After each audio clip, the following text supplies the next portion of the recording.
This is the Comics Alternative, episode 188, a publisher spotlight on Avery Hill Publishing.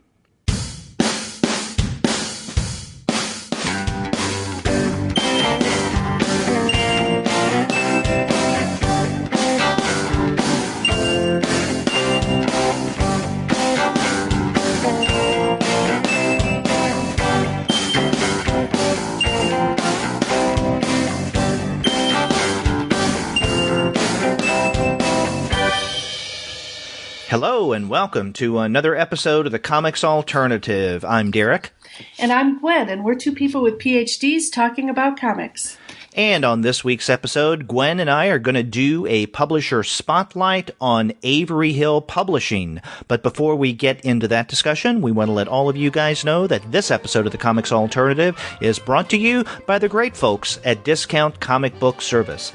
Go to their website, dcbservice.com, for all of your comics pre-ordering needs. There, you're going to find all DC, Marvel, Image, and Dark Horse titles at 40% off of the cover price if you pre-order. For all of the other publishers, you'll find that those discounts are 20 to 35% off the cover price. And every single month, including this month, May, you're going to find incredible and unbelievable specials that are often at 45% off cover price, sometimes at 50% off. But you know, Gwen, you can find discounts that are even more impressive than that. Woohoo! Well, all right, Derek, I did a little bit of reading this weekend of some old Vertigo titles in preparation for teaching that I'm going to do. And when I was preparing for this show, I was looking at Discount Comic Book Service, and I found out that this month the DC Vertigo bundle is pretty awesome, so I want to tell listeners about it.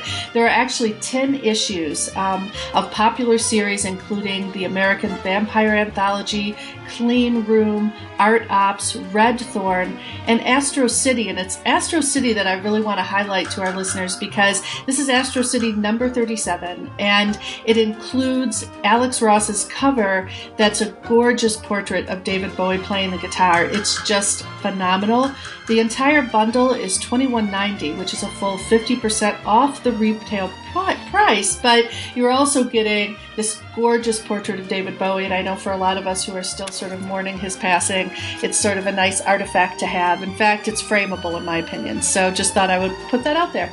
Yeah, you know, you can always expect great bundles, but also great discounts on single issues as well. But I think that the Vertigo bundle that you pointed out is a great example of the kind of things that you can find at Discount Comic Book Service. So go to their website, dcbservice.com, for all of your comics pre-ordering needs. And after you do get your comics there, please send them an email and tell them that Gwen and Derek suggested that you pick up the David Bowie cover. Absolutely. Now, when we're doing that, we also like to have some caffeine here at the Comics Alternative, don't we, Derek? That's right, just to make sure that we stay awake for all the great comics. That's right. Well, we want to sort of remind you about our sponsor, Just Coffee Co-op. Their coffee is 100% fair trade, shade grown, and organic certified, which is very important. It's roasted in small batches, no mass production. When you order it, that's when they put it together, and there's no minimum order. That's right. Isn't that awesome? And JCC is a cooperative. In addition to the worker-focused nature of the business, they are also socially conscious. JCC partners with On the Ground to raise money and awareness for sustainable community development in farming regions across the world. Derek, how do they get that discount? You know, if they go to the website, justcoffee.coop, that's justcoffee, one word, .coop, you'll find all the great coffee, tea, and chocolate that your heart will desire, and then put those things into your shopping cart. But before you check out, make sure that you use our coupon code COMICS, COMICS. That'll give you 10% off of your order. And as Gwen pointed out, shipping is always free. So go to justcoffee.coop, use our coupon code COMICS, and you'll find that it's a great and responsible way to get caffeinated. So, Gwen, there's a lot for us to discuss with this Avery Hill spotlight, but before we get into that talk, let's take a moment and just mention the passing of Darwin Cook. He was suffering from cancer and over the weekend passed. I believe it was early Saturday morning, and when I started to see notifications via email about this, I just was shocked. He's a great creator. I love his work with DC Comics. I love the other stuff that he's done. For instance, Richard Stark Parker series. He's done several of those adaptations, which I think are phenomenal. And then most recently, he did that mini-series with Gilbert Hernandez, Twilight Children, which I thought he was a perfect pairing with Gilbert. So it's really sad that he passed. Yes, it is. And, taken far too soon.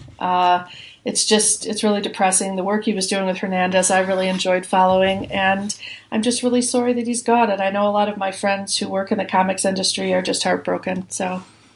Yeah. And, you mentioned that he was taken too soon. I mean, he was a relatively young fella. And when things like this happen, it makes me wonder, at our age, what's going to happen? And of course we have no way of knowing, and I don't want to get morbid, but it does make you think. Yeah, it's just a really sad loss because you know that he had so much more to give, and it's really sad. So yeah, I wonder if there are any more of the Parker adaptations that we're going to be seeing over the next year or two, but I guess we'll see. Yeah.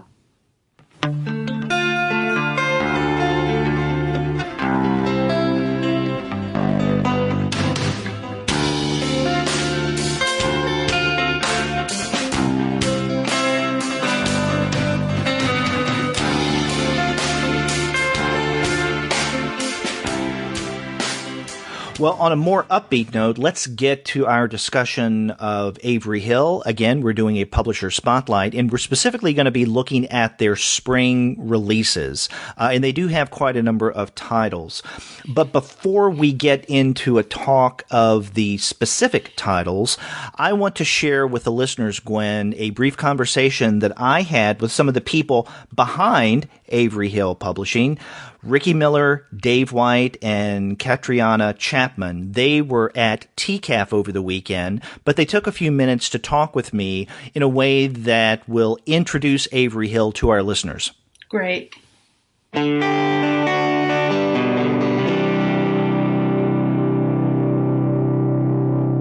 I'm very pleased to be talking with the guys behind Avery Hill Publishing, Ricky Miller, Dave White, and Catriona Chapman. Guys, thanks a lot for talking with me. Oh, it's a pleasure.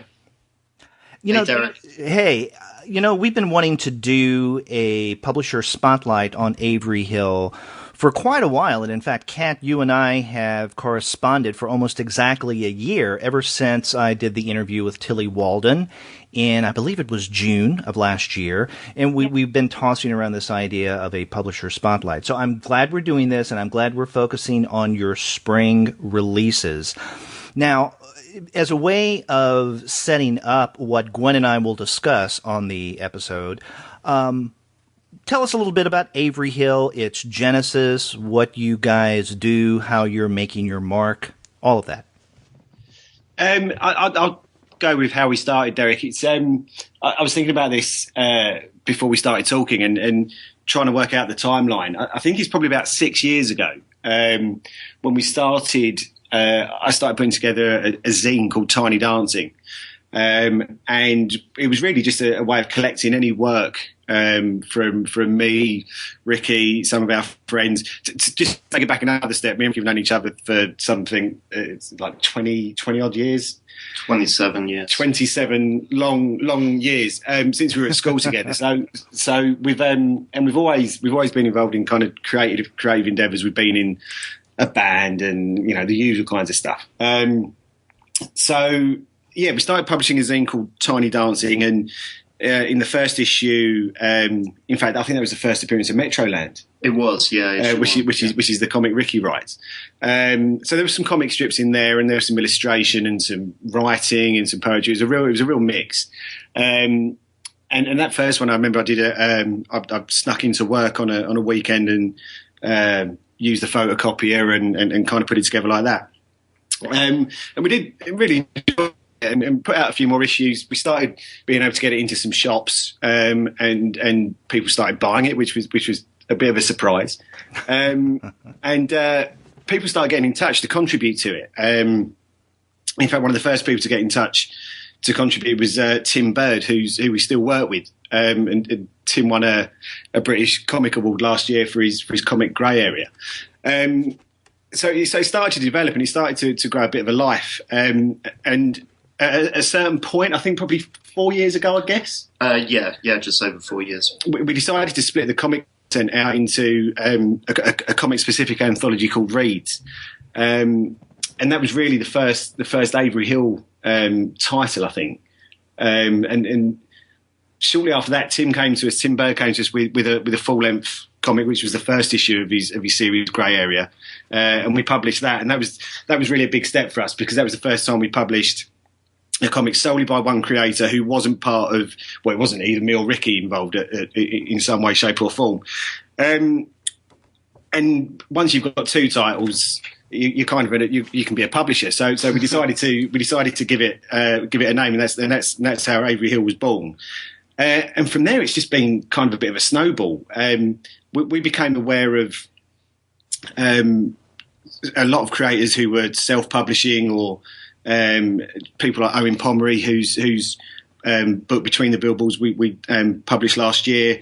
People like Simon Morton and his Smoo zine. When we were fortunate enough to collect together some of Simon's work as well, and through that discovery, just kind of realised the amount of incredible talent that was out there, kind of making their own stuff. So slowly but surely, we've been able to work with some really great people like Mike Medalia, Jill Hatcher early on, Tim Bird, as we say, and it kind of snowballed from there. So.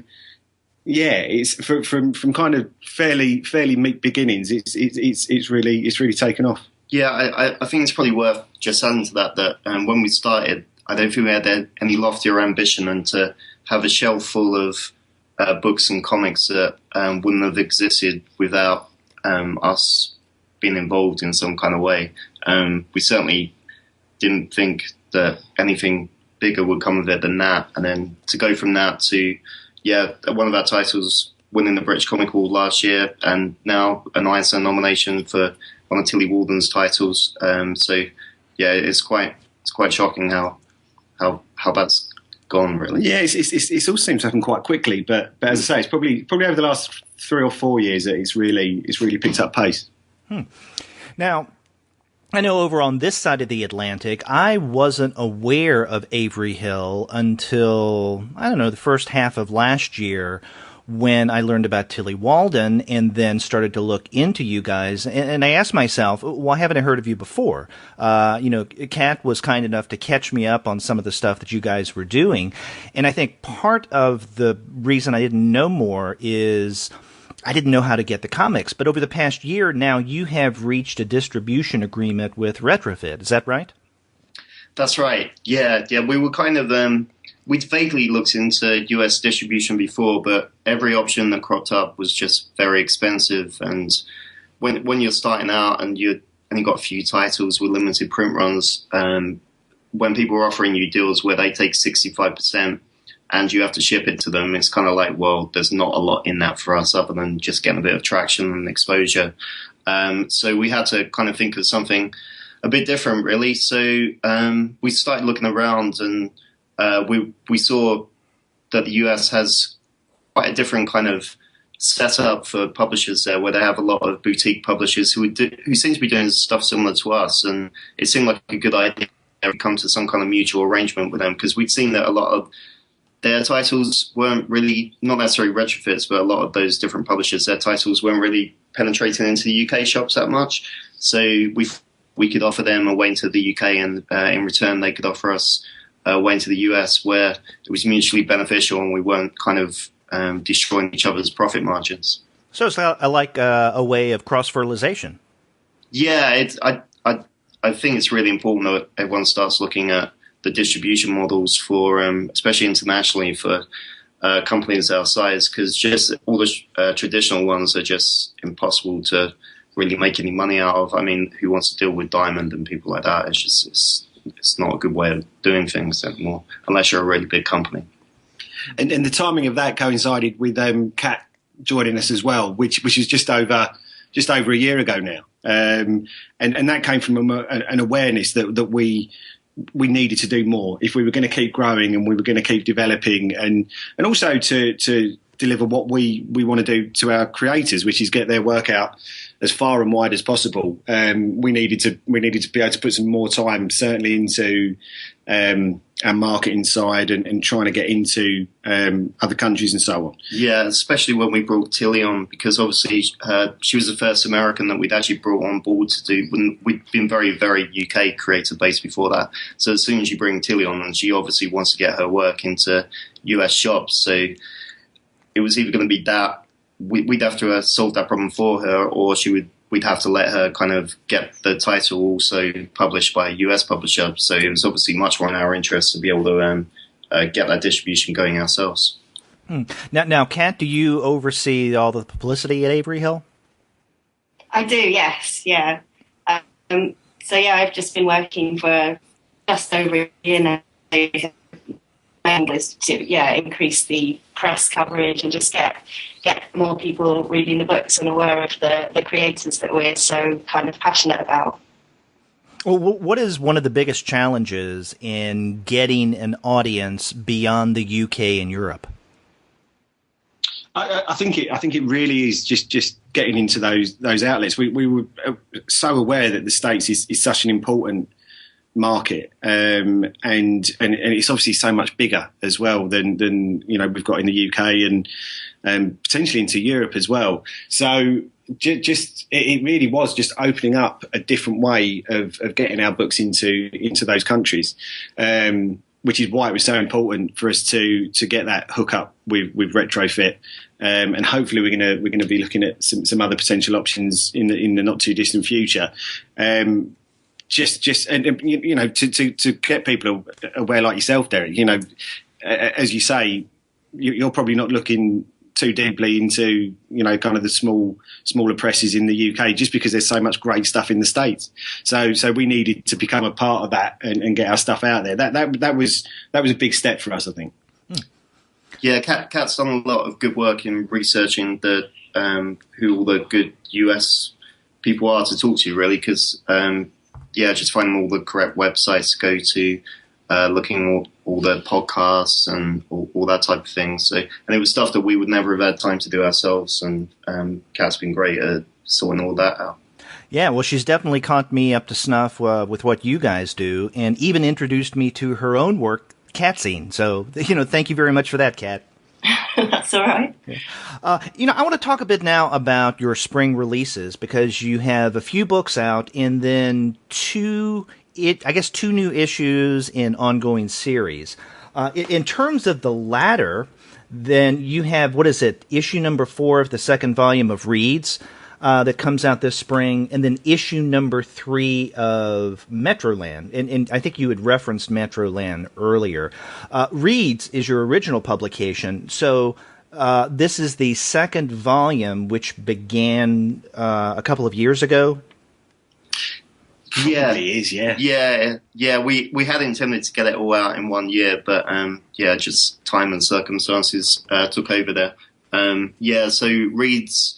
The original Read series, which was another 4 issues, that was kind of like a little anthology series where whereas back then, because we didn't really have a reputation, we didn't particularly know what we were doing, we were finding it quite hard to find creators who were reliable and good enough to put out. We put out some great stuff, but it was just really hard work getting it all together. So we decided to end that title and then start again with a second volume, where it would just be a lot easier by focusing on some creators that we knew and trusted because we'd worked with them before, like Tim Bird, Owen Pomeroy, EDOP, and Luke Housel, who are all great people who we knew would deliver the goods, and decided to get them to be involved and do every single issue, and trying as much as possible to have kind of like a little ongoing story going across each one.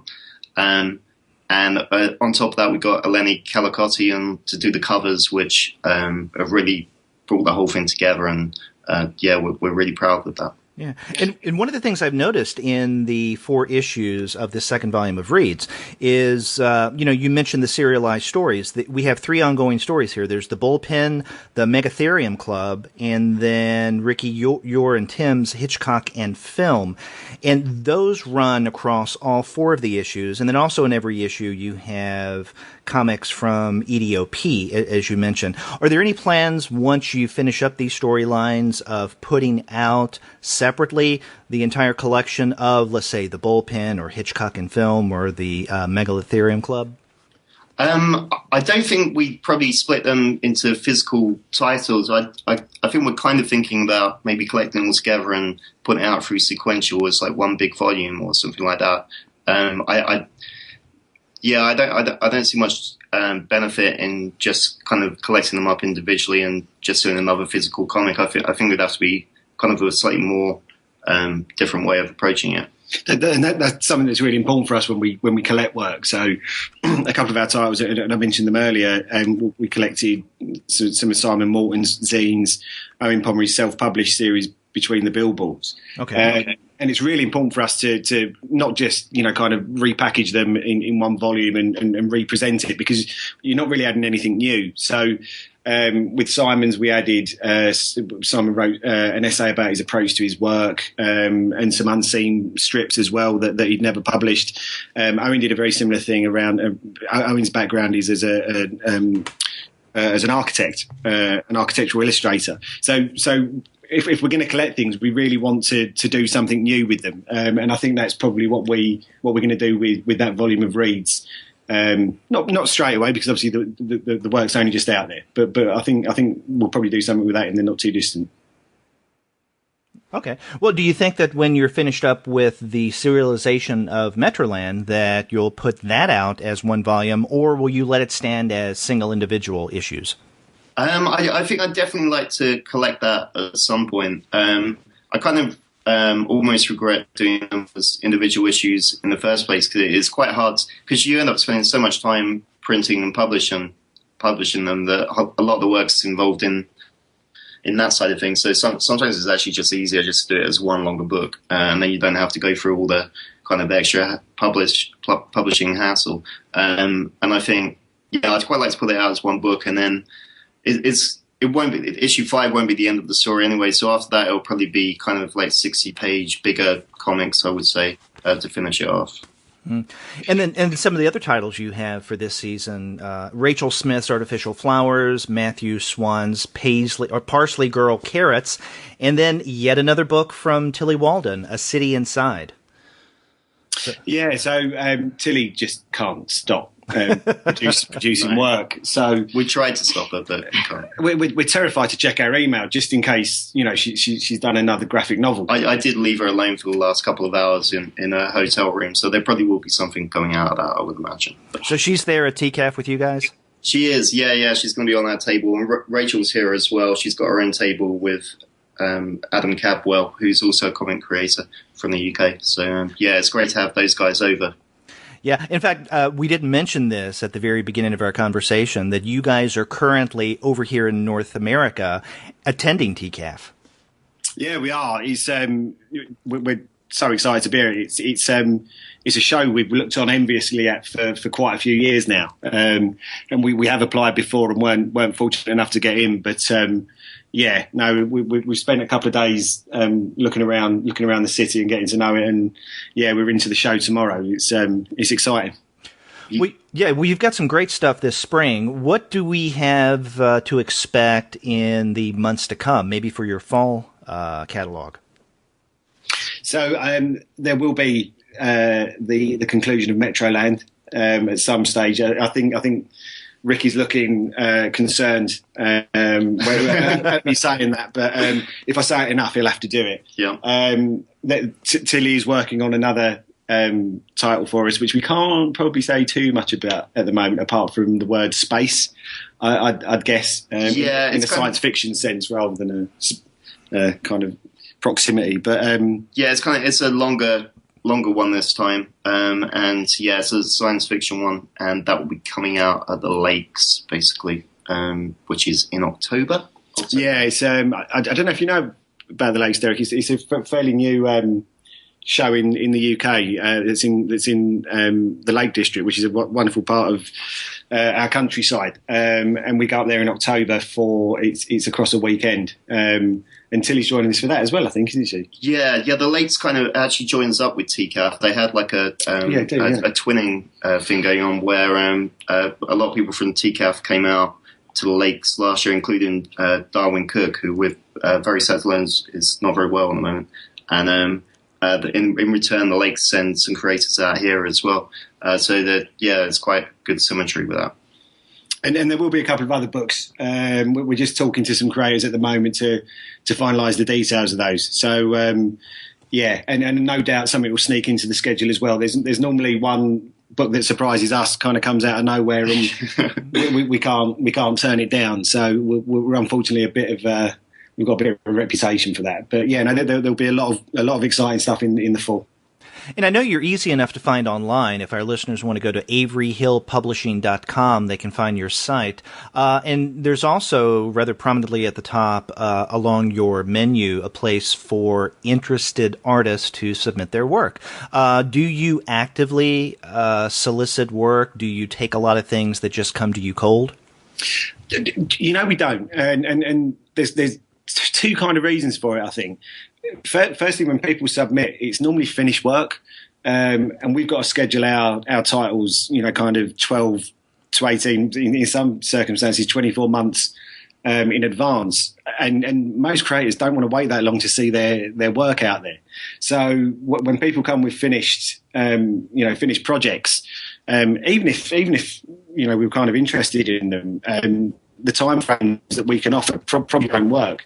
The other one is, but we do spend an awful lot of time looking at creators' work as well, and we've got a bit of a list of people we'd like to work with. We've all got we had meetings probably about quarterly where we all come with creators that we found, or maybe we've read some of their stuff that we'd like to work with, and we whittle that down to a list of people we'd like to approach.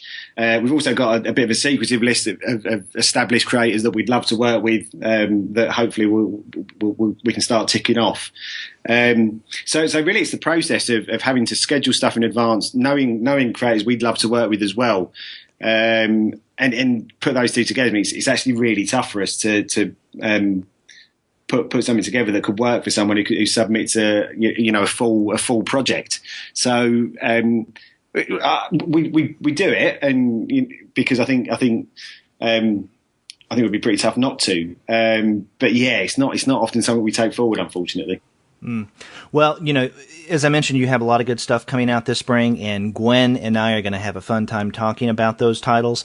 But I want to thank all of you guys, Ricky, Kat, and Dave, for talking with me for our Publisher Spotlight on Avery Hill Publishing. Absolute pleasure. Thanks, Derek. Cheers, Derek. Thank you. That was a really great interview. I feel like I know so much more about Avery Hill now, and I'm sorry I couldn't have joined you that day, but we certainly did learn a lot about how they started out and sort of their philosophy of the sorts of texts that they want to include and the sort of creators they're supporting. So that was really helpful. Yeah, and it did help to set a context, not only about the history of the publisher Avery Hill, but also some of the stuff that's going on in many of the titles that we're going to be discussing. And speaking of which, let's get into a discussion of these titles.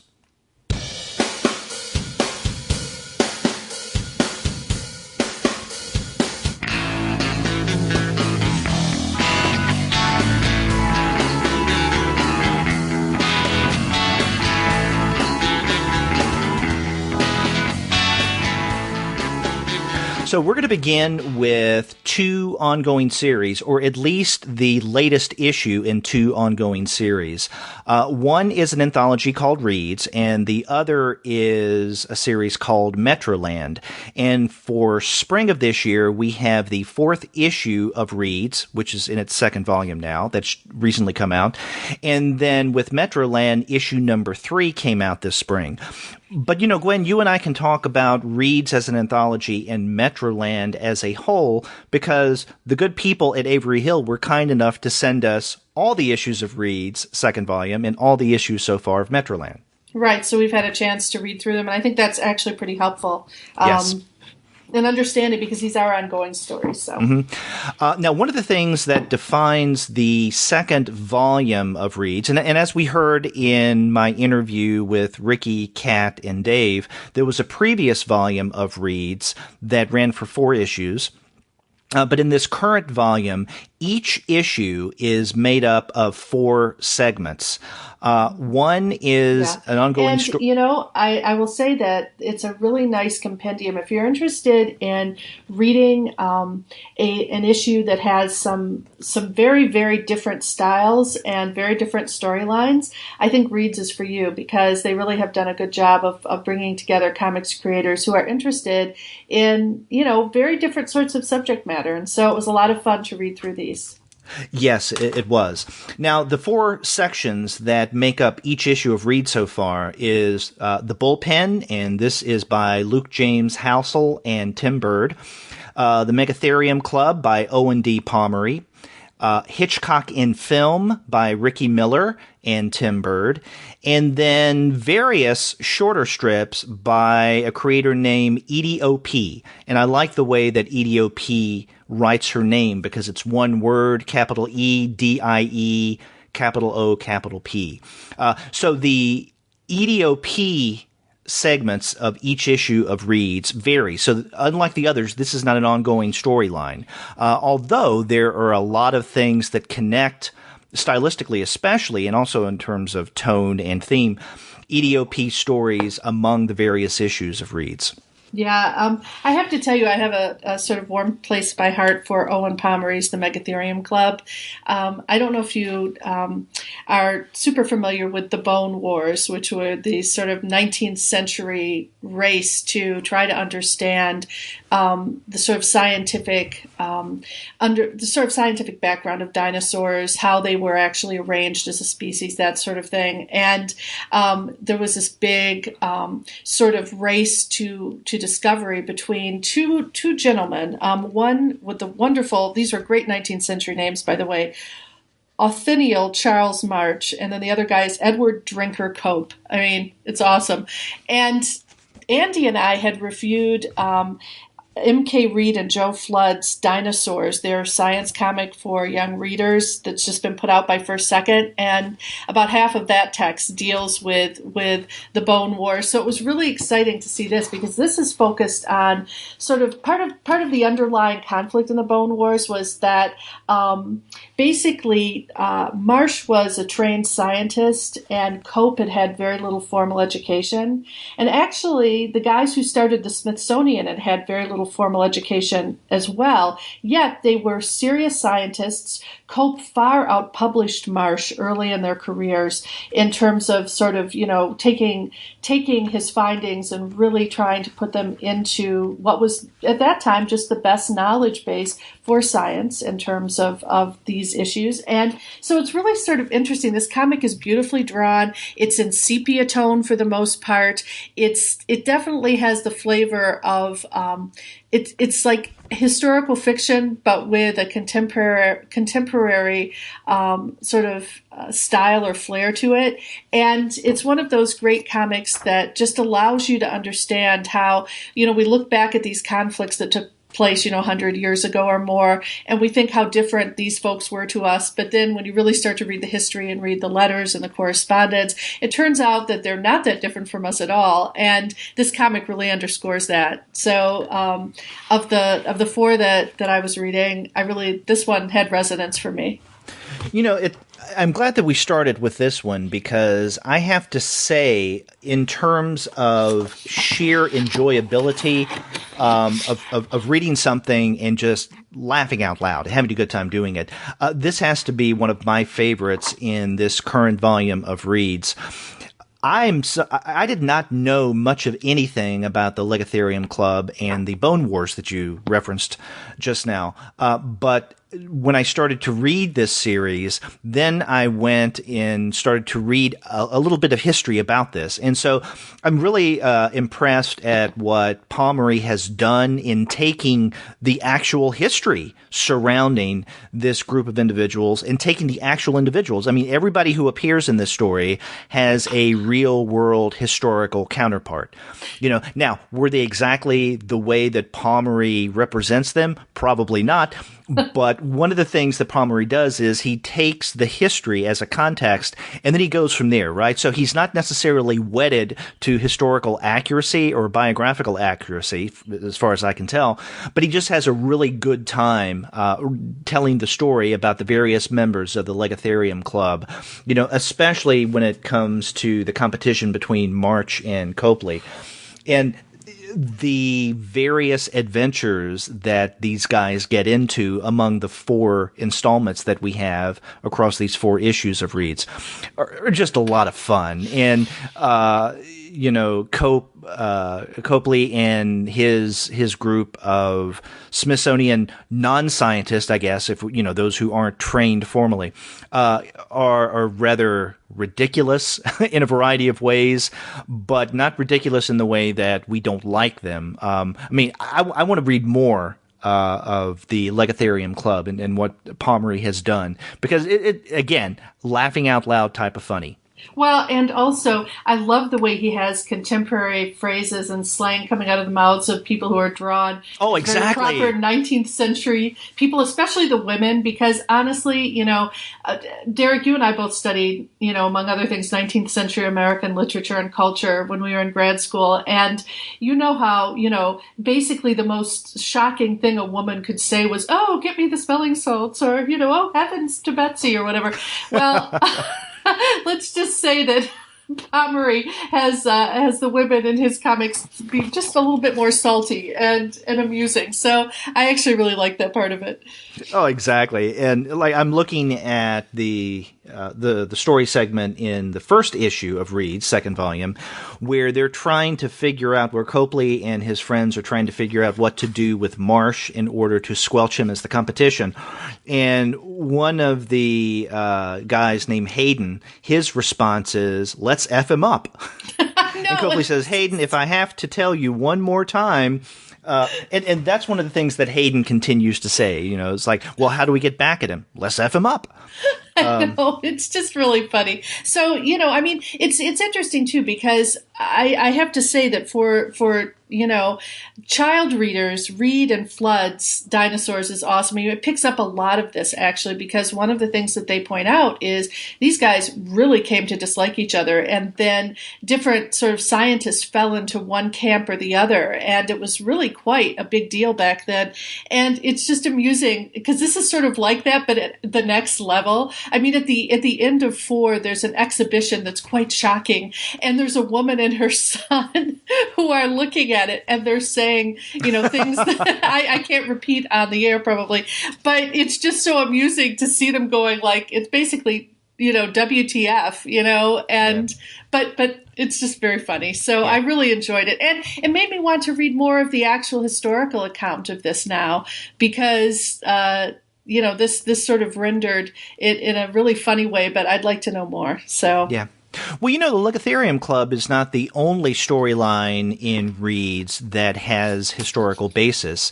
One of my favorites is Hitchcock in Film, and this is by Ricky Miller. Right. Yes, the same Ricky Miller who is, one of the publishers of Avery Hill, and Tim Bird.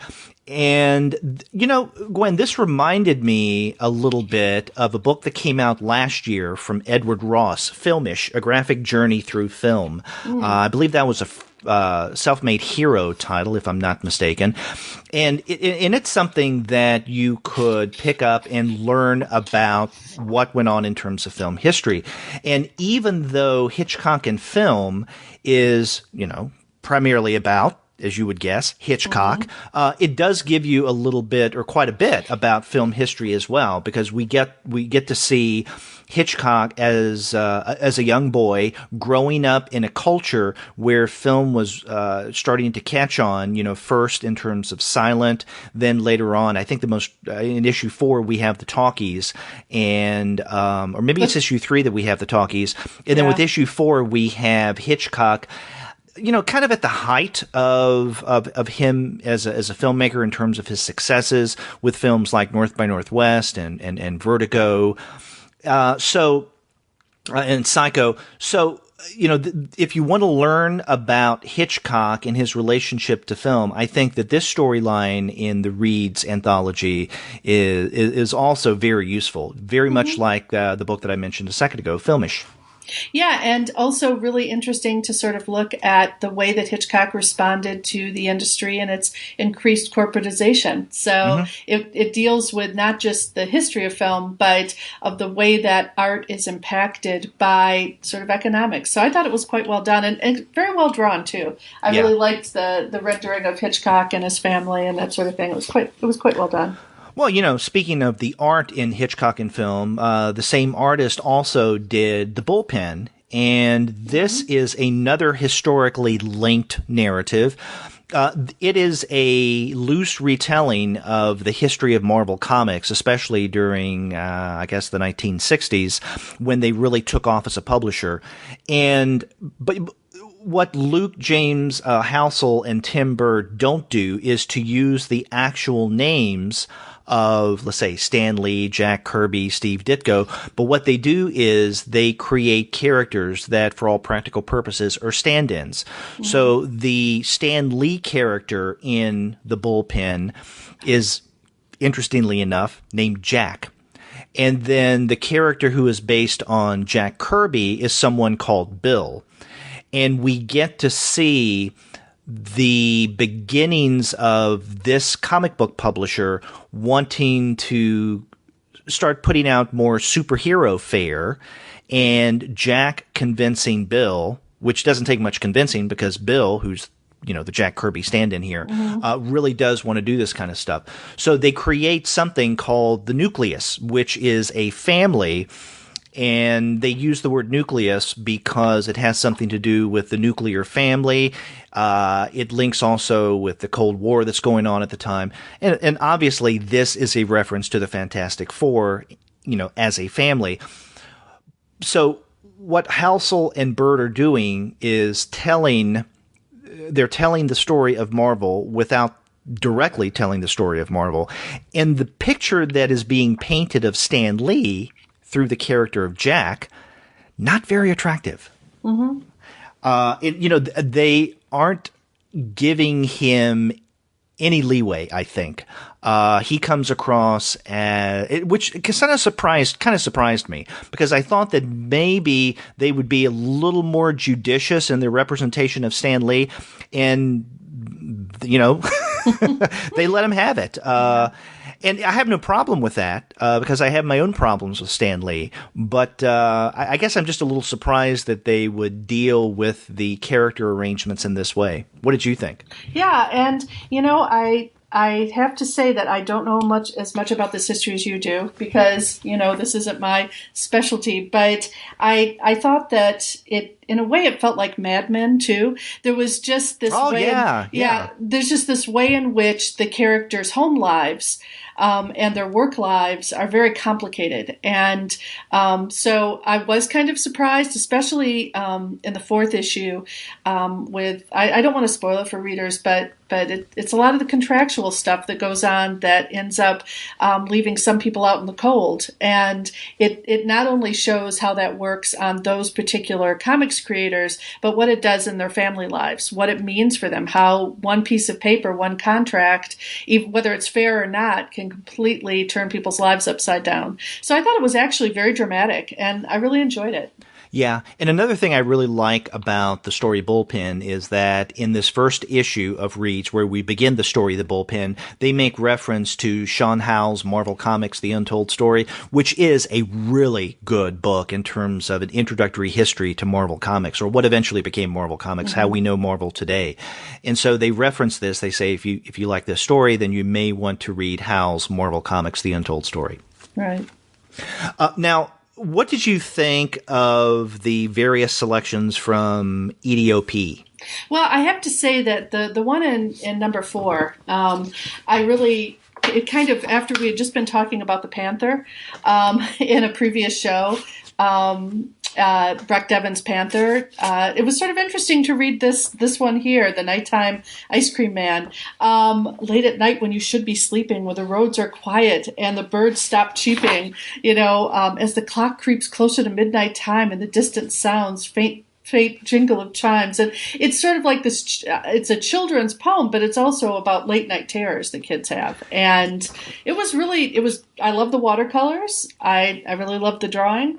And I think she has a sort of both a whimsy to her, but there's sort of some things that are darker underneath that. And as you already know, I sort of like that. There's a monstrous character. And it's so funny because I don't know if you still have ice cream trucks that go around your neighborhood. Oh, yeah.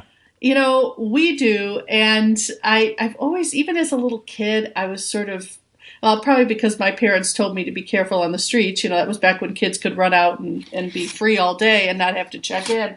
But my parents were always like, watch out for the ice cream man. You never know. And so this sort of plays on that trope, and I thought it was pretty well done. Well, it's interesting that you mentioned Panther. You were thinking about Panthers. You were reading The Nighttime Ice Cream Man. I was thinking of Marie Sendak's In the Night Kitchen. Oh, yeah. Okay. That's another really great parallel, Derek. Yeah. Without the Laurel and Hardy, though. Yeah. Oh, well, of course. That goes without saying. Yeah. And maybe we should mention that EDOP's segments in these 4 issues of Reads are the only ones that are in color in every issue. So with the very first issue of Reads, which this second volume originally started back in 2014. So this current volume's been going on for, I guess, about 2 years. EDOP's comics were in color, but the others were not. They were either in black and white or sepia tone. But then beginning with issue 2, they started to add color to both the Bullpen and the Hitchcock and film storylines. So, but EDOPs have been in color, as you mentioned, watercolor throughout. And one of the things I like about not just The Nighttime Ice Cream Man, but the other stories from EDOP in Reads, is they seem to have a larger theme. And that theme is how the everyday and the mundane, especially as it relates to children, can be downright scary. Mm-hmm. Little things that you wouldn't think would be frightening do become frightening. And I think you can see this in every one of her stories, The Nighttime Ice Cream Man being one of the best examples of that. Yeah, I really love the focalization of the child, and also just the way that, like you said, just especially things that, like getting an ice cream, jelly beans, things that are supposedly so simple, actually take on a much more complex nature in a kid's mind, and especially if you're, trying to understand the world around you. These are really little kids, that she's basically portraying. I thought it was really great. Yeah. And I really love her use of color, and I'm partial to watercolor comics, so I thought that the production quality was really high. Right. And before we move on to Metrolands, I want to mention that all of the covers of Reads, the second volume, are by Eleni Kalorkoti, Kalorkoti. And I really do enjoy all the covers that she did for these 4 issues of Reads. Mm-hmm. Yeah, they're really a lot of fun. It's sort of, I found it to be very relaxing reading.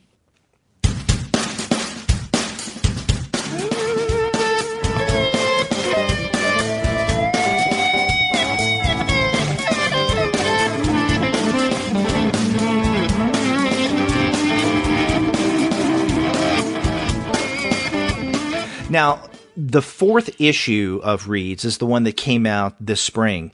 Now, it's issue number 3 of Metroland that also came out this spring. And this is a series primarily by, again, Ricky Miller, and art by Julia Scheel. I guess that's how you pronounce her name, Scheele. Yeah, Sheely. Sheila Sheely. Yeah, and in fact, I forgot to ask those guys the other day when I was talking with them. But in terms of Metroland, we have 3 issues. Now, this is a series, or at least a title, that also began in 2014, and the second issue of Metroland also came out that same year. So there was a hiatus of about 2 years, maybe not quite, between issue number 2 and issue number 3, the most recent of Metroland. And in issue number 3, in the creator notes, Ricky Miller does mention something about this hiatus, kind of apologizing. But, this is a guy who is behind one of the guys behind Avery Hill Publishing, so I'm sure he has his hands full. So it's understandable that it may take a while for the third issue of Metroland to come out. Now, Metroland proper is a story, by Miller and Sheely. But in each issue of Metroland, there's at least one, sometimes 2 additional stories that give us a little context or backstory of the band Electric Dreams. And Metroland is about this group called Electric Dreams that kind of caught on briefly back in the 1980s in the UK, in London.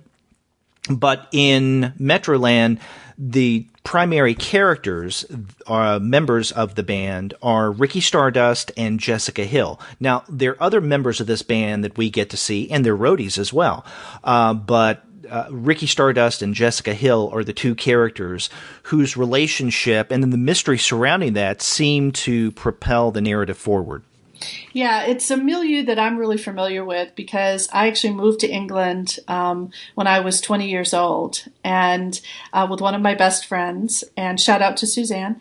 And I went there ostensibly to get a master's in English from the University of London, but I had an ulterior motive, and that was to follow all the bands that I really liked at the time.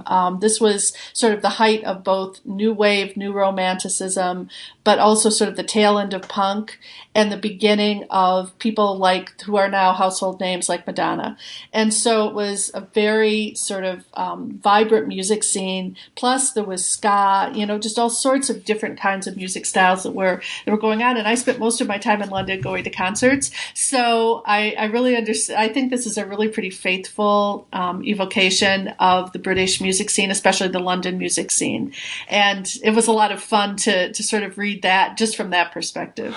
Okay. Who did you follow when you went to London? Well, okay. So, some very mainstream people whom you might know. By the way, I am kind of a literature nerd, so it's mainly musicians who were really good lyricists. But the Smiths and Thomas Dolby were the more mainstream groups. Okay, great. I love Thomas Dolby. Oh, so do I. I mean, he's amazing. He waved at me. I just want you to know that. And a great producer. I mean, not only a great writer-singer, but a wonderful producer. And sort of a philosopher. He's a really interesting person. So, those are some of the people. Then there were all sorts of little small bands that we would just go to clubs and listen to, whose names I can't remember, but almost always had the word ripped or torn in the titles of the bands. But also this was sort of the beginning of a lot of the members of bands that had been really popular in the 70s and early 80s sort of going off on their own. So this was the beginning of Big Audio Dynamite. I don't know if you know them, but that's like Nick out of the Clash. Right. Okay. So it was really going to sort of see those sorts of artists, but I also got to see a lot of mainstream people too. I was at concerts almost every other day.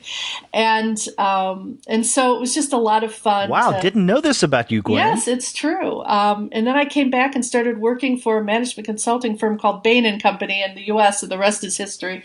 Then I went to grad school, and here I am now. But this was one sort of 2-year segment of my life when I lived in a little basement flat in London and went to concerts all the time and hung out with roadies and people like that. But I have to say that probably my favorite part of Metroland actually is it's towards the end of Volume 1, and I know we will want to feature Volume 3 in a minute, and I actually really like all the volumes. But at the end of Volume 1, there's this mini comic called Memories. by Ricky Miller with artwork by Jazz Greenhill. And it's this, we're in a sort of elderly folks home, and this young girl has come in to talk to someone who clearly was a roadie back in the day, and who knows all sorts, or has been involved with all sorts of bands, including the Beatles, etc. But all this young girl who's visiting him wants to hear about her electric dreams. And it's one more way that the reader gets more information about the band. But it's just so cool the way that this older guy says, you know, a lot of the phrases that are very common to the music industry. Like at one point, she's like, I don't want to hear about anything but electric dreams. And he says to her, okay, always give the public what they want. You know, and it's just really a sweet moment. Sort of what it will be like in the old folks' home when Suzanne and I and other people who were there at that time talk about the past. Oh, you want to talk about you too, but let me tell you about, you know. So anyway, it was pretty cute. Right. And you mentioned this backup story, or one of the stories at the end. Now, in this first issue, again, came out in 2014, we have the main storyline, Electric Dreams, but then there's that story, Memories, by Miller and Greenhill. But there's also another one by Ricky Miller and Rebecca Strickson. And Strickson and Miller also have another backup in issue number 2 called Dancing in the Dark. And yes, it does take its title from the Bruce Springsteen song. But then in this most recent issue, issue number 3, the backup story is by Bethan Muir. And in fact, Bethan Muir is both the writer and the artist. And Miller points this out in the author's or creator's notes at the very end, that he liked Muir's work so much that he let Muir do both the writing and the art for that. But the main storyline in all 3 of these issues of Metroland is Electric Dreams, and it is about the band. You mentioned the Beatles. We should mention here that in this narrative world that Electric Dreams takes place, or I guess Metroland as a whole, the series takes place, it's in an alternative world. In other words, music history as we know it in the text is not the music history we have in reality. So, for instance, the Beatles did not break up in 1970, and John Lennon did not get assassinated in 1980. Elvis did not die in, 1977? But in fact, he lived on and eventually became president of the United States, and a rather conservative one. But there are other things that are going on in this world that aren't a part of historical or they aren't historically accurate, and that's fine. And I really like it because Miller and Shield do not hit you over the head with the differences between their narrative world, you know, their London and their musical history, and in the comic, and that which we know to be true.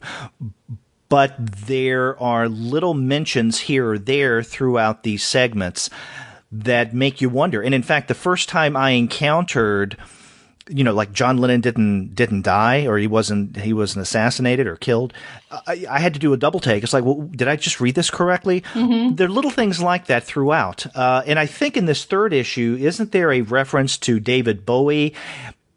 And then after the writing of the story, but not before the completion of the art, David Bowie earlier this year did pass away.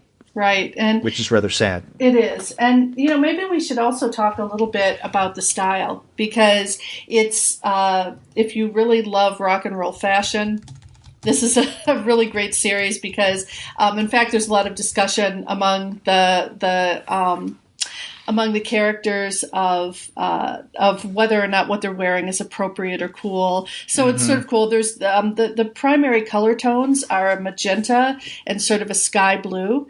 Right. And yellow as the contrast. So it's really very beautiful to look at. It's a little bit raw, but so is the music, and so that sort of makes sense. So I really enjoyed sort of just the visuals as well.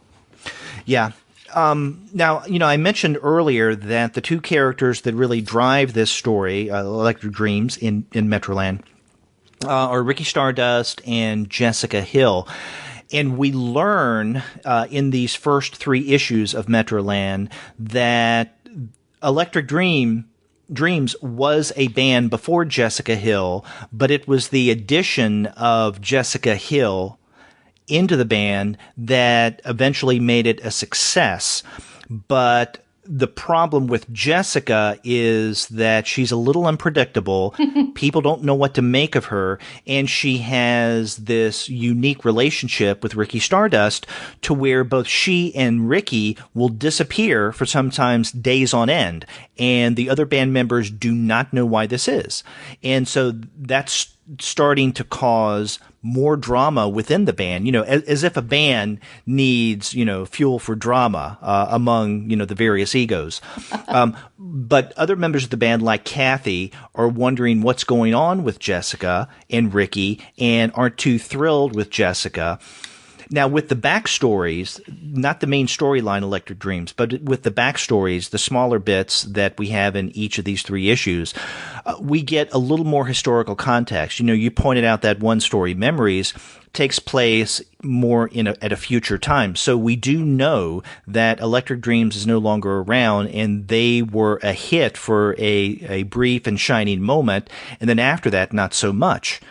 So in reading this main storyline in Metroland, Electric Dreams, we know that this is a band that will hit it big and will become a big success, but not for long. Mm-hmm. Absolutely. Due to whatever conflict and strangeness is going on between Ricky and Jessica, and then between those guys and the rest of the band. Yeah, and it's sort of like those conversations that maybe you have when you're talking about a band that you really like what if this had happened or what if that had happened? One of the things that Miller talks about is the debate that's gone on for quite some time about the competition between the Beach Boys and the Beatles back in the mid-'60s, and people maybe who are our age probably have some faint memory of that, but I wasn't old enough to buy records on my own at that point, I'll just say, but my parents were really into music. And apparently, the Beach Boys were poised for the same kind of greatness as the Beatles, but things kind of fell apart a little bit for them for a while. And the Beatles released Sgt. Pepper, and the rest is history. Oh yeah. So I really that speculation of what would have happened if Brian Wilson had just done this or that, and they had released a record first before Sgt. Pepper that was conceptual. What would have happened to rock history? And it's those sorts of questions that. So it's not just a comic about possible time travel and the ability or the desire to change maybe the course of rock and roll history, but it also brings up a lot of debates that people have about what if one thing had just been different? What would the impact, have been? So. Yeah, and I think the phrase "what if" goes a long way of describing what Metroland is all about. It does deal with music, it does deal with a particular time, as you mentioned, but it also deals with what ifs, and I think that that's a theme that's woven throughout. And I'm also glad that you mentioned this competition, a healthy competition between the Beatles and the Beach Boys. After I did that brief interview with Ricky, Kat, and Dave the other day, I emailed Ricky back and said, I had a good time, thank you for a few moments of your time. I especially appreciate the number of times that you mentioned Smile, the Beach Boys album that never was. Gwen, I am a gigantic Brian Wilson fan. I don't think that everything he's done and continues to do is up to Brian Wilson quality. I have some issues with some of his stuff, but he's one of my musical heroes. And I have, since graduate school, been absolutely fascinated by Smile as a lot of people call it the greatest album that never was. Of course, right now we do have a Smile. It's called Brian Wilson's Smile, but even that is not what Smile could have been in 1967. For those who aren't aware, just a little music nerd coming out here, especially as it applies to the Beach Boys and the Beatles. One of the things that just astounded Brian Wilson was Rubber Soul. And when he heard that, he felt impelled to do something even greater, and that's how we got Pet Sounds. Pet Sounds was the inspiration for the Beatles to take things one step further, and that was Sgt. Pepper's. Now, at about the same time that Sgt. Pepper's is being developed, Brian Wilson and the Beach Boys were working on a project, Brian Wilson and Van Dyke Parks, on what would have become Smile. That was what the album was called.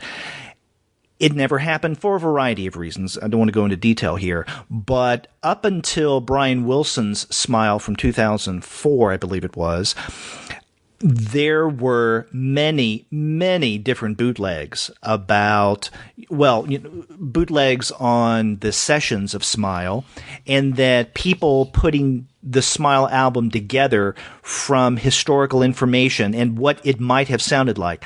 I have to tell you, I own many different bootleg versions of Smile.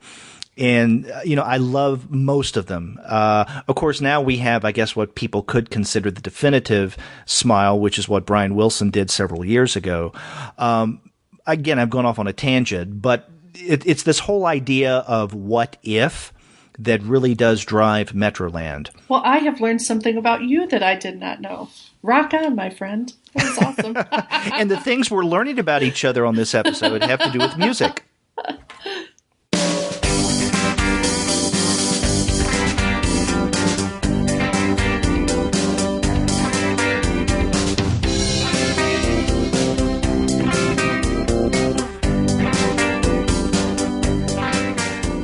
Well, Gwen, let's look at some of the other titles that are a part of the spring catalog from Avery Hill. And there are three we're going to look at now. And these are not series, but these are books. First, I want us to talk about Tillie Walden's A City Inside. After that, we can look at Rachel Smith's Artificial Flowers. And then we can wrap up with Parsley Girl Carrots by Matthew Swan. That's right. We're going to end with our vegetables. Woo. That's right. As one well should. So maybe we're having, I don't know if you want to call it, we're having the dessert first or not. But we're beginning with Tillie Walden. And I'm curious. Now, I had read Tillie Walden previously. I interviewed her almost exactly a year ago when her book, The End of Summer, came out from Avery Hill. Was this your first exposure to Tillie Walden? No, I had actually, a friend of mine had told me about The End of Summer, which is a very moody sort of comic set in the past, and I really enjoyed that. So when we were going to do Avery Hill and I saw that, Tillie had a new book coming out, I was really excited. Mm-hmm. Well, that's good. Because I would have been curious what your thought was of Tillie Walden if this were your first book of hers. But so you had read the End of Summer as well. Now, I have not read I Love This Part, which came out, I think, last year. Late in the year, from Avery Hill. Have you read I Love This Part? I have now. I knew that we were going to be looking at A City Inside, I went ahead and took a look at it. It's really a sweet comic as well. She's just amazing. Before we were sort of talking off mic, I was saying that one of the things that I really love about Tillie Walden is that she has a way of understanding how people speak to each other, picking up on the little lyrical nuances in people's speech and the way that they even think to themselves. And so it's not just that she's a talented comics creator, it's that she really is a very talented writer. And that's why I think she's only 20 years old. I'm not sure if she's still a student at the Center for Cartoon Studies in Vermont. Maybe she's graduated, but she's 20 years old, and she's drawing comics that are super sophisticated. She has a real understanding of how, I think, especially different generations interact and relate to each other. And also, I think, a really keen understanding of how people process and experience regret. And I just really love her work. I'm really excited that I got to read this comic, and I'm interested in your thoughts. If I had to use just one or two words to describe Tillie Walden's work, what I've read, one word that I would use is interior. I think that she is a very interior creator, and by that I mean someone who explores the insides, our psychology, our thoughts, our dreams, our memories, which is rather ironic because her inaugural book, The End of Summer, that came out last year, is in many ways all about exteriors. And one of the things that I discussed with her when I had her on the show for an interview was the beautiful setting that The End of Summer takes place in. And so on the one hand, one could call her someone who is quite elaborate, especially in The End of Summer, to deal with the way that buildings look, that rooms are constructed. Yeah. But even if you're going to look at the outward physical setting, she seems to deal or maybe revel in interiors and not exterior space. But I think another way, an even better way of describing her as an interior artist is that she's much more concerned with the inner workings of people, of herself, of others, than she is with the way that things look on the outside. I mean, obviously, she's adept at representing physical reality quite well, but I think that all of her comics seem to come back to what we're thinking, how we relate to one another, what's going on inside of us, and then how that may manifest itself in the outer world in our actions. I think it's really a great observation. And, you could almost say that she's interested in the architecture of the interior. That's an even better way of putting it. Because in a way, just as she was excellent in her first book in drawing these spaces and evoking mood and emotion through them, in A City Inside, which, there's the architecture, if you will, she's sort of looking at how a person's life gets put together based upon the way that they respond to other people, to their own needs and desires, or to the suppression of those needs and desires. And I think it's a really good observation, Derek. The bottom line is she's into details and sort of very good at explaining those little moments upon which a life will turn. Exactly. So now the current book, A City Inside, is a relatively short narrative. Mm-hmm. It begins and ends within some kind of therapeutic setting. And in fact, on the very first page, we see the protagonist, a young girl, or a young woman, who is laying down on a soft surface. It looks like a couch, and someone's talking to her. This other person says, "You can relax. I know it's difficult to relax on command. Just know there are no expectations for you in this space." And so she makes a cup of tea for this young woman, and then this other person puts his or her hand on her face and says, "Close your eyes, swallow all the spit in your mouth." And I thought that was a spit instead of saliva. Mm-hmm. "And breathe in deeply." And then we get the narrative proper, A City Inside.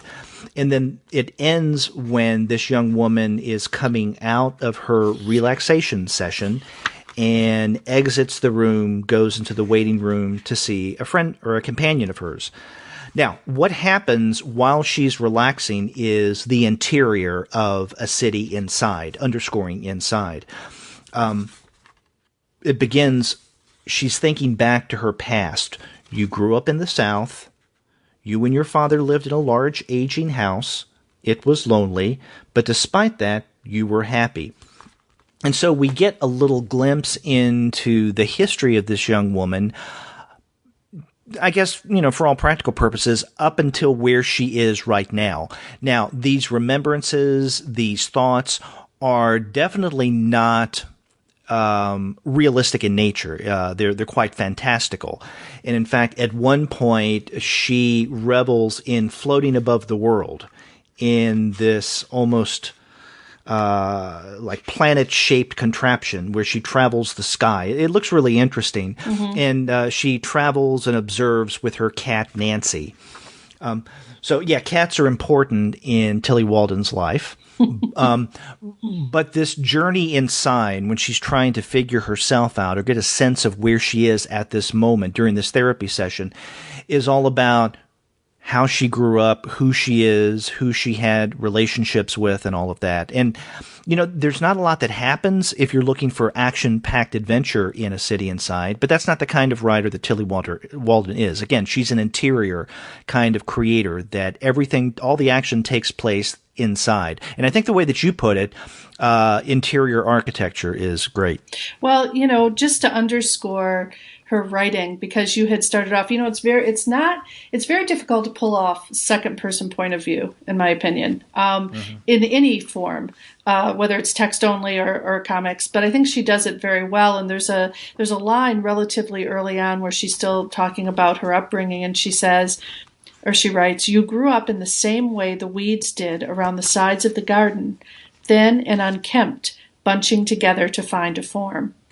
And to me, that line, when I read that line, I was like, oh, wow, I am hooked, because she really does understand not only how to draw well, but how to use language in a way that's incredibly visual and, again, architectural in a way. And so this is just, it's also sort of a beautiful evocation of the way that people fall in love, how they figure out who they're in love with, and the way that those relationships can sometimes be, even though they're very loving and affirming, can also be somewhat claustrophobic, because it's also really the story of someone who is trying to be herself with other people.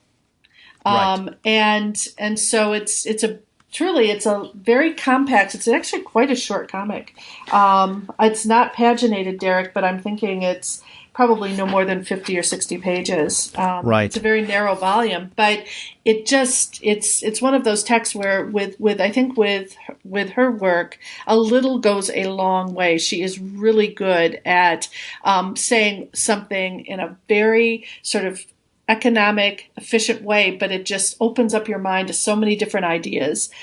So it feels, it's funny because it's so small, because when I went back, this was the first book that I'd read for our review session, and I'd actually read it online first as a PDF. And then when I came back and I saw it and it seemed so small, I was like, wait a minute, this felt like a much more lengthy kind of graphic novel. And that's a real mark of praise to Tillie Walden. It's just a really beautiful book. Yeah, I want to get back to something that you mentioned a moment ago, and that is the point of view. I mean, this is a second-person narrative. And one of the things I really enjoy about that is that we're not exactly sure who the speaker is, because, I mentioned that this book is bracketed by a therapeutic setting of some sort. So the person speaking could be this individual overseeing her relaxation therapy, right?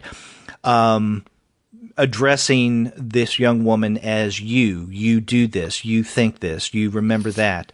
On the other hand, it could be this young woman addressing herself, and that's what is so therapeutic about this session.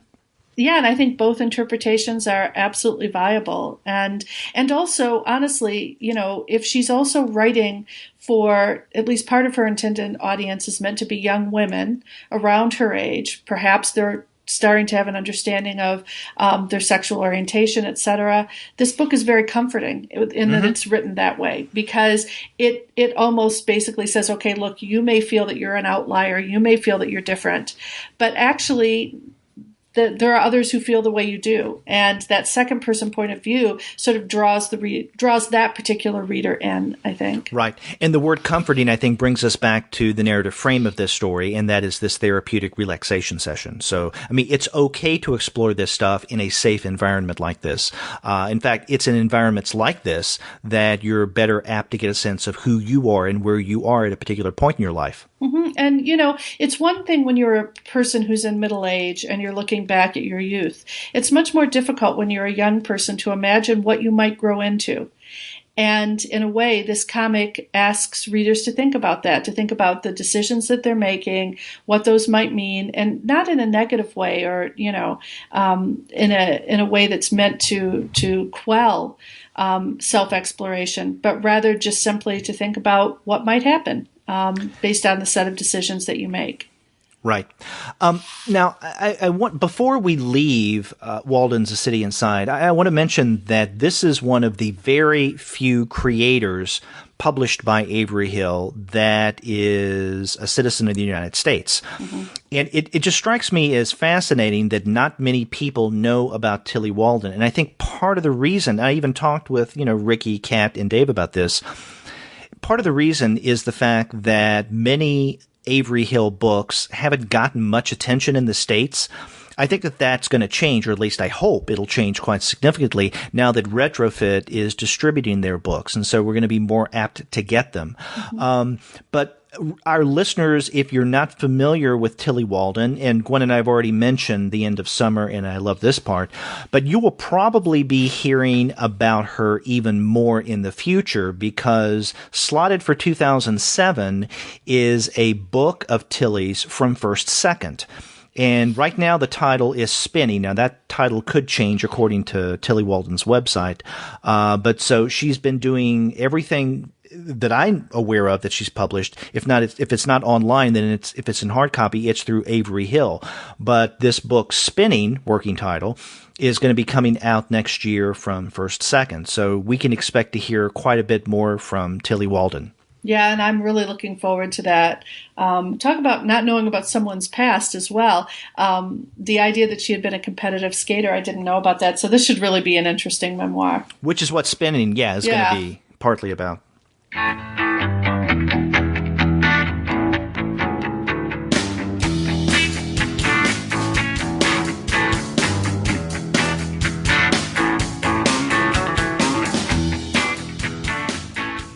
Well, Gwen, let's move on to another book coming out this spring, and this is by Rachel Smith.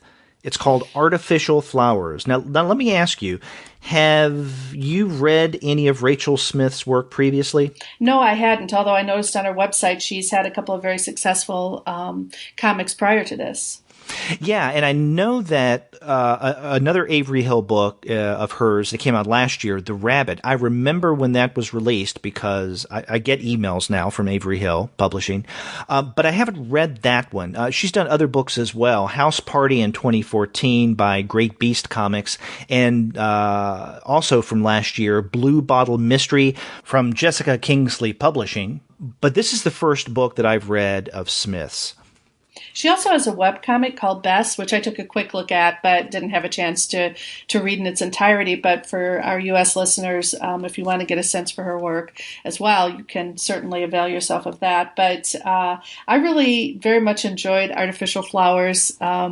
Again, sort of set in the art world in London. So we've moved from the music world to the art world. And again, really a nice connection. This is going to be my best friend Suzanne's favorite episode of the Comics Alternative because I'm going to mention her again. This was the woman I went to England with when I was a teenager or just out of my teens. And then she ended up going to the Art Institute of Chicago to get her MFA in photography. And she's a professor of photography now. And I used to come up from Purdue and visit her in Chicago. This was like at the height of performance art, and also sort of the explosion in the gallery scenes in Chicago of just all this great talent coming together. And so it was really amusing to sort of turn to the first page of this because this is really the story of a young woman, an artist who's wondering if she's made the right decisions because in order to get her work taken seriously, she has to talk to these very pretentious gallery folks who don't take her seriously, don't even seem to be paying attention to her. And she's 29 years old. She's still living off of an allowance from her wealthy parents. And she wonders if her life is just, going nowhere. And the rest of the comic really deals with how she finds herself as an artist through an unusual inspiration, that of her younger pyromaniac brother Chris, and his dog Sandy, which is adorable. So Artificial Flowers is interesting because it's dealing with what is real art. And there's a real debate in the art world that's, whether or not realistic depiction is valuable. And also what sort of intentions do artists have? How much does their work conform to sort of high-minded theory? And how much of great art is just accident? Yeah, one of the things about Shaban, our protagonist, is that she's an accidental artist, or at least an accidental success. And I think that's one of the things, for me at least, that makes Artificial Flowers so charming. Yeah, and we learned that Chris, her younger brother, has been in and out of mental health care facilities. He has this propensity to burn things, but really, there's a very poignant moment about a third of the way through the text. Most of this text is in Technicolor. It's very bright, sort of style, but on the page where Chris is explaining why he lights fires, it's actually in black and white, And it's a very poignant moment in the text where Chris is sort of reflecting on both ennui and loneliness and a sense of that fire makes him feel warm and comfortable. And in a way, he's speaking like an artist. And as it turns out, he really, like his sister, has a very artistic sensibility. It's just that that's never been encouraged in him. And so it's a story sort of, two people who are struggling at different points in their life. Because Chris appears to be about 14, wouldn't you say? Maybe 14, 15? Around that. Yeah, around that age. And we know that Siobhan is 29. So they obviously were born quite a distance apart as well.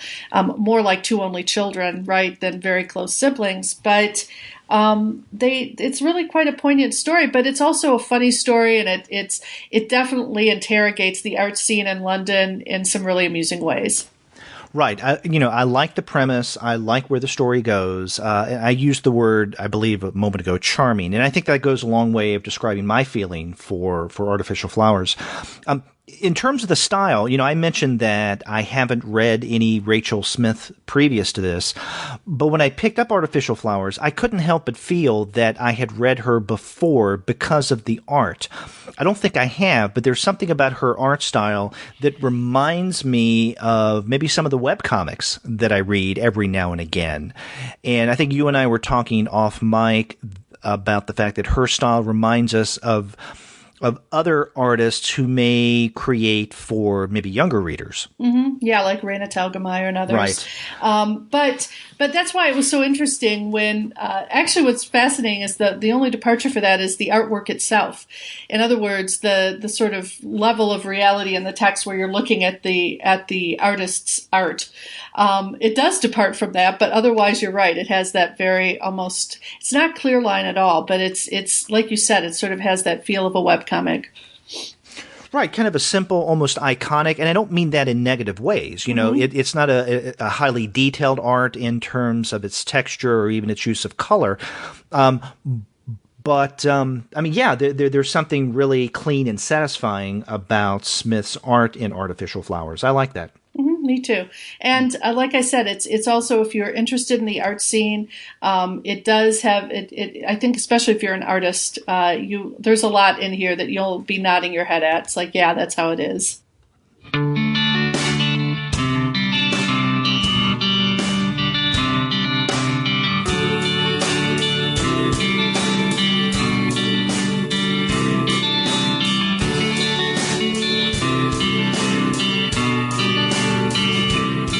Well, Gwen, before we get to the last title from Avery Hill and their spring offerings, let's remind our listeners that one of the sponsors of this episode is Just Coffee Co-op. If you go to their website, justcoffee.coop, you'll find a variety of coffees, teas, and chocolates, all of it fair trade, all of it shade grown and organic certified. And if you use our coupon code COMICS, COMICS, upon checkout, you'll get 10% off of your order. So that's justcoffee.coop. Use our coupon code COMICS, and you'll be happy. Okay, so now on to the last title that we're going to be discussing, and this is by Matthew Swan, and it's one in his Parsley Girl series, and this one is called Parsley Girl Carrots. Okay. Now, were you familiar with the Parsley Girl character and this series before picking up Parsley Girl Carrots? No, I was not, but now I am going to be. I love Parsley Girl. Yeah. There are quite a number of titles in looking up Matthew Swan that he's done on Parsley Girl. There's Parsley Girl Creepy Peeps, Parsley Girl Pirate, Parsley Girl Minotaur, and then you mentioned a few other titles as we were preparing for the show. Yeah, there's also, I think, Parsley Girl Witches as well, which I think might have been the first in the series, actually. But I just have to say that this is an extremely fun comic. It's funny. It's colorful. It's very definitely, colorful. I mean, and it's filled with carrots. If you like carrots, this is a comic for you. Although the carrots are depicted primarily as evil. Yes, they're evil, but I mean, it's just so amusing the way that they I don't know, the way that it's drawn. I have to say, okay, so there's this way in which Parsley Girl talks that I love. And, you'd said that one of the earlier texts is Parsley Girl Pirates. And I have a feeling that in some way that probably explains it. But Parsley Girl says things like, "Avast, you mingin' herbaceous creeps," and things like that, which are just so funny. It's like if you took a pirate and made it a master gardener and then had it speak. That would be Parsley Girl. Right. So this is No, go ahead. So Parsley Girl and her friends are just strange characters. So let's just say outright that we're not dealing with a realistic narrative, right? That's right. So if artificial flowers and a city inside were the more realistic of the selections from the spring catalog, then Parsley Girl is the wackiest. And what this is, we have Parsley Girl going to a dentist for a checkup, and of course the dentist tells Parsley Girl, make sure to eat your carrots because they're good for your teeth. At the same time, a friend of hers, and what is this creature? Okay, this is like there's the mechanical creature. Yeah, she has two friends. One is Margiata, who has little elfin ears. I'm not sure what she is, but she has that going on. And then there's this almost like R2-D2 type, but with really long legs, character with more personality. Yeah, with more personality, called Thomas. Okay. Yeah. And so Thomas, while Parsley Girl is at the dentist, Thomas is picking up some food for dinner, and he is going to make something like a stew. And so he's getting various vegetables at the stand, and as he is walking home, he passes by a character who doesn't look shady, even though he's wearing a hat and a big overcoat. But as Thomas is walking past, not paying attention to things around him, this guy in the hat and big overcoat injects something purple into one of the carrots.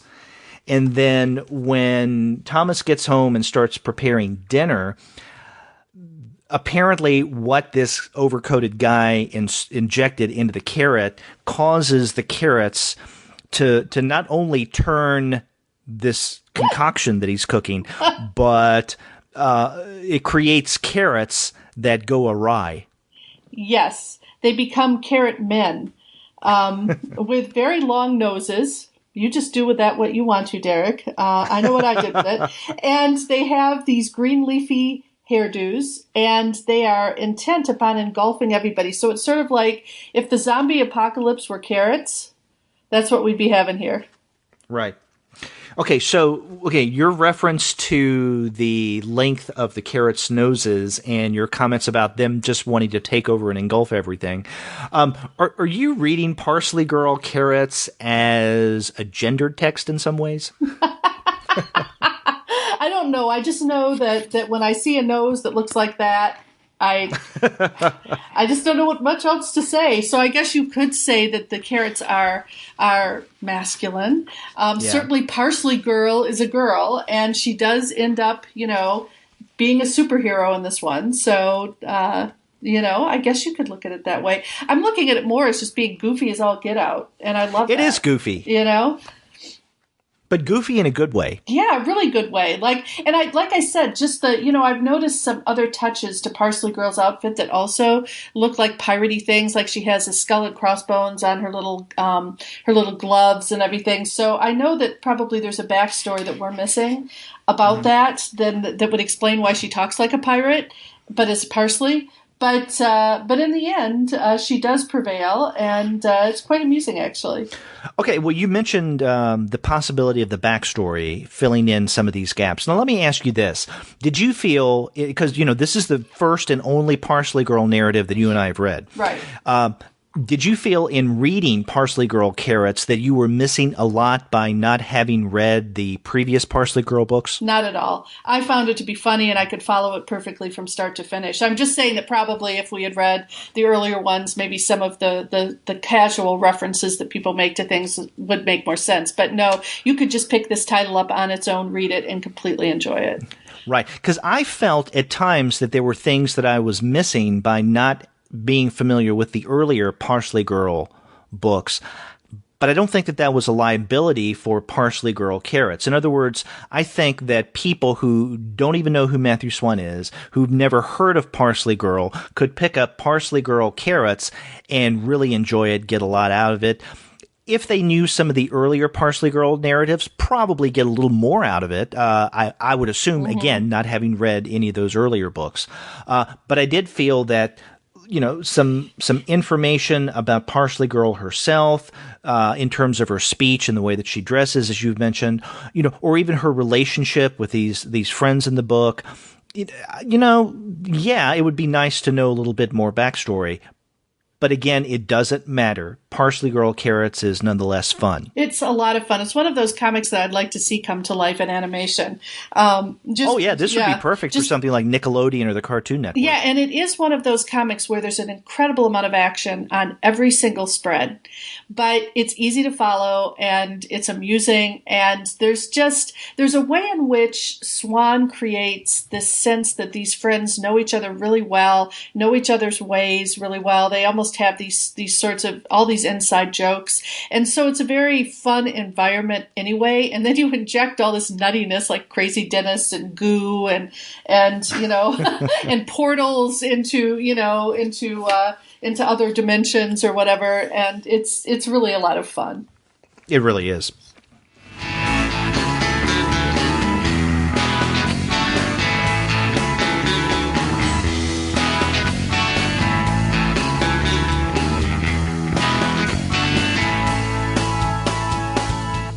Well, Gwen, we've discussed quite a number of titles from the spring releases of Avery Hill. We started off with not only Reads as a whole, the anthology, but specifically issue number 4 of Reads that came out this spring. And then Metroland, but specifically issue number 3 of Metroland. After that, Tilly Walden's A City Inside, then Rachel Smith's Artificial Flowers, and we wrapped up with a wacky comic from Matthew Swan, Parsley Girl Carrots. It's been really great to get a chance to read all of these texts together. And I will say that if there's a theme that runs through all of them, it's sort of all these comics create a really interesting atmosphere or milieu that you want to enter, you want to learn more about. And I think that that's just it's a real plus for this publisher. I really think that all of our listeners would enjoy all of these comics. Exactly. And, if you, listener, have not heard of Avery Hill Publishing before, then, well, one, I hope that this episode of the Comics Alternative is a great introduction for you. But you can also find out more about Avery Hill by going to their website. And it's really easy to find. Just type in averyhillpublishing.com into the address of your browser, and you'll find it. Right. So a lot of great comics, and hope to find out more from Avery Hill in the months to come. But you can always find great comics from one of our sponsors of this episode, and that is Discount Comic Book Service. Remember, go to their website, dcbservice.com, and there you're going to find a lot of specials. Every month they have incredible, unbelievable discounts. Definitely go to dcbservice.com. And after you do get your comics there, get in touch with us and let me and Gwen know what you think about our discussion of the spring Avery Hill titles. If you go to our website, comicsalternative.com, you'll find that you can leave us a voice message through SpeakPipe, which is a really simple program to use. Or you can call us the old-fashioned way over the telephone, and that number is 415-3-COMICS. That's 415-326-6427. You can also contact us by email at twoguys@comicsalternative.com, or you can get in touch with us individually. I'm at Gwen@comicsalternative.com. Derek, how can people reach you? I'm Derek at comicsalternative.com. You can also find us on Facebook, Tumblr, Instagram, Google+, Goodreads, Pinterest, now Spotify as well. And Derek, I know that there's a whole nother service that we're using too. Yeah, well, you can always subscribe to the podcast through iTunes, and when you do, please be sure to leave us a rating and review. We'd appreciate that. You can stream us on Stitcher. You can also find us on TuneIn, and if you're an Android user, you can now listen to us through Google Play Music. But you can find every single one of the episodes we've ever done, as well as the reviews and the comics-related commentary that we post on our blog. And that's by going to our website, comicsalternative.com. Well, Derek, this has been a great show. I've really enjoyed reading Avery Hill comics, and I can't wait to see what they bring out in the fall. Yeah, same here. And, Gwen, the past couple of weeks, you and I have done these review shows, and I'm having a good time doing these regular shows with you. Me too, and I'm learning so much about you, Derek. Now I know that you are a cool Beach Boys fan, so that's awesome. Yeah, we're making a lot of musical discoveries of each other this episode. That's right. Well, until next time, I'm Gwen. And I'm Derek. We'll see you later.